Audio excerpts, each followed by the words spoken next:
Operation सिंदूरच्या पार्श्वभूमीवर भारतीय जवानांचे मनोबल वाढवण्यासाठी 16 मेला कणकवली येथे भव्य तिरंगा रॅली काढण्यात आली। या रॅलीत सिंधुदुर्ग पालकमंत्री नितेश राणे यांनी सहभागी होऊन भारतीय जवानांप्रती आदर आणि कृतज्ञता व्यक्त केली। या रॅलीत मोठ्या संख्येने नागरिक सहभागी झाले होते।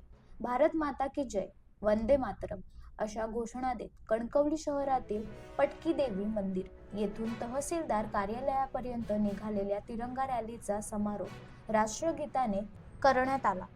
या तिरंगा रॅलीत माजी आमदार अजित गोगाटे, भाजपा जिल्हाध्यक्ष प्रभाकर सावंत, राष्ट्रवादीचे जिल्हाध्यक्ष अभित नाईक, जिल्हा बँक अध्यक्ष मनीष दळवी, तालुकाध्यक्ष मिलिंद मेस्त्री, समीर नलावडे यांसह जिल्ह्यातील देशप्रेमी, सामाजिक कार्यकर्ते, शालेय विद्यार्थी, एनसीसी कॅडेट, महिला, लोकप्रतिनिधी, वकील, शिक्षक, प्रशासकीय अधिकारी, कर्मचारी, ज्येष्ठ नागरिक, सेवा संघाचे पदाधिकारी मोठ्या संख्येने सहभागी झाले होते।